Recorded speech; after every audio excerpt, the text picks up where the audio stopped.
Hi, it's Elise here at Bowman Library with a whole new teen book spotlight. So this week we are taking some inspiration from the season that we're in, which is fall. And I know if you're like me, the weather lately has not been very fall-like, but it is in fact fall, okay? So what do I mean by inspiration from the fall season? All of our covers are like fall-ish. They may have fall colors. When you think of it, you think of fall. So because of that, we have a little mishmash of books today. We have some realistic, we have some mystery, we have some graphic novel, we have some fantasy. So there's a little bit of something because again, we're basing off of fall covers. So we have 6 amazing ones we're gonna take a look at. So let's get started.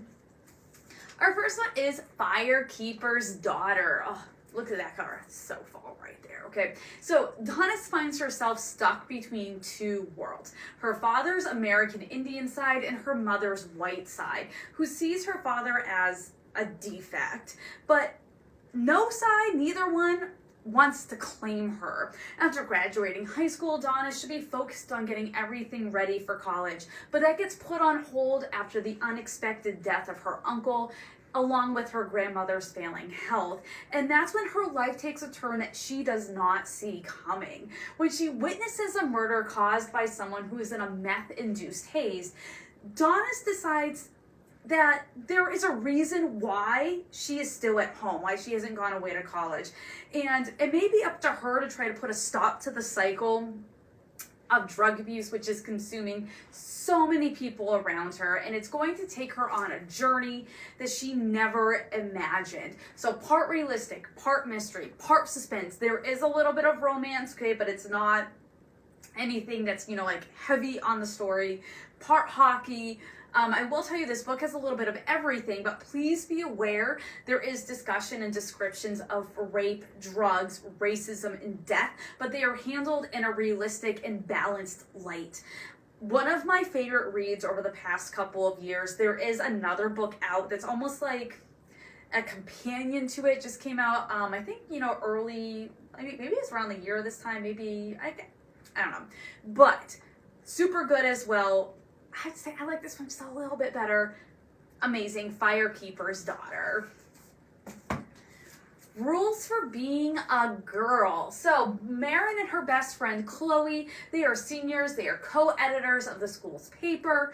Their favorite teacher, Mr. Beckett, who they call Bex, is their advisor for the newspaper. And one evening, he offers to bring Marin home. And as he's bringing her home, he proceeds to then kiss her without her consent. As she starts to figure out if what happened is her fault, she soon realizes that it wasn't her fault. She didn't ask for this, and she writes an editorial in the school paper about the double standard women face against men and the unwritten rules women are expected to follow. As people start to not believe her, though, about what happened, including her best friend Chloe, Marin decides that she's going to embrace this new person she has become, and she wears the title of feminist proudly, leading her to wonder, what can she actually really truly change in her school? This book is about an issue that takes place every day and is something that must be contemplated. Rules for Being a Girl. Pumpkinheads. Okay, so this realistic graphic novel has it all. There's some humor, there's some mystery, there's some friendship, there's even a little bit of romance, okay? So best friends Deja and Josiah, they have worked together at the pumpkin patch every year since they have been able to. And it's the final night of their last shift. As they are high school seniors, they're going to be moving on their own paths, and working at the pumpkin patch in the fall is not going to be their reality next year. Deja is ready to do everything she has always wanted to do at the patch on their last night, and she's determined to get Josiah out of his comfort zone by making him talk to the girl of his dreams, who also works at the pumpkin patch. Now, things do not go according to either of their plans, though, leading to an adventurous night that they will not forget. Taking a heartfelt look at the meaning of friendship, as well as what to do when life starts to change, whether you are ready for it or not. There is something in this amazing graphic novel for everyone to relate to. Love this one. Even if you're not a graphic novel person, you can totally get into Pumpkinheads. I can guarantee that. Pumpkinheads. Burn our bodies down. This has a little bit of some horror in it, just warning you right now, okay? So for Margot's whole life, it has always just been her and her mother, and her mother has this weird set of rules and claims that there's no other family left. It's just her and Margot. When they get into a fight and Margot decides that she wants to make it right, she finds a picture in her mother's Bible of a woman who looks just like her mother, and there's a phone number. Margot realizes that this is her grandmother and decides she wants to find her. You know, her mom said there was no one left, and here's this picture with a phone number. When she gets there though, okay, so she tracks her grandmother down, the farm catches fire, and the body of a dead girl is there, and she looks a lot like Margot. Secrets start to be discovered, and Margot soon finds herself in too deep, and things are totally not what they seem. So if you like your books with some mystery, with a touch of horror, and I will tell you, this is more suspenseful, psychological horror as opposed to creepy horror, okay? You're not going to be getting blood and guts type deal, but it's going to be more about who's watching me type deal. This will be the perfect choice for you. This is Burn Our Bodies Down.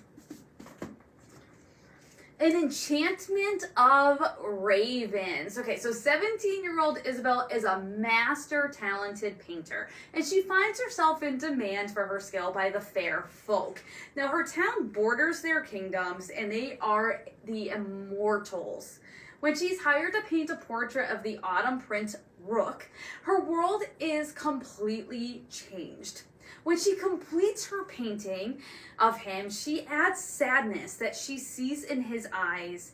And when he sees what she has done, Rook kidnaps her so she can stand trial in his kingdom. Because what she has done by adding this sadness in his eyes is that she has made him appear weak to his people that he's trying to rule. As they forge deeper into the kingdom now, Isabel cannot help but notice that something does not seem right. There's something off, okay? And it may be up to her and Rook to find out what that is and to make things right.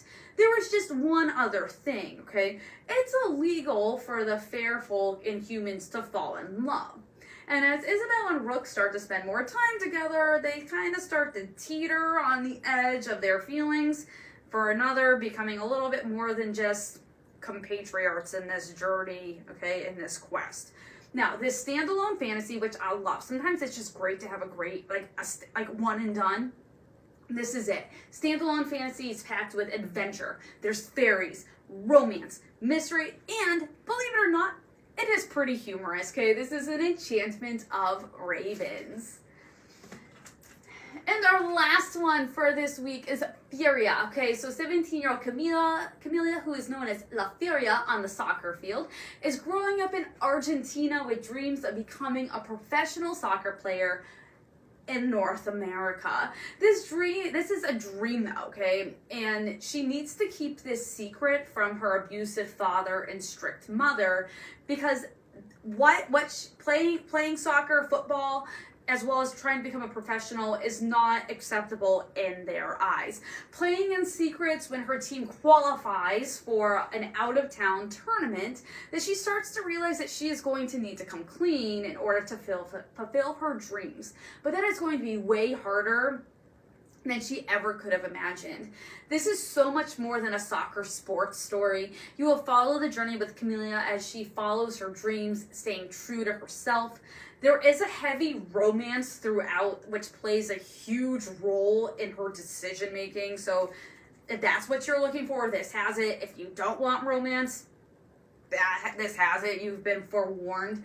This realistic sports story will leave you inspired, as well as cheering La Furia on as she does what she needs to overcome everyone's expectations and become the person that she wants herself to be. This is Furia. So these are just 6 books here that have some fall-inspired covers. Like, when I look at all of these covers, I do feel a little bit of fall. They may have nothing to do with fall, but the covers sure look like they do, so fall-inspired covers. Encourage you to come on out, check out one of these, or we have some amazing other books that maybe that's what you're looking for to get you through the rest of this fall season here. There's nothing wrong with that. We can help you find that perfect book. I hope you have an incredible week, and I hope you tune back next time for a whole new teen book spotlight.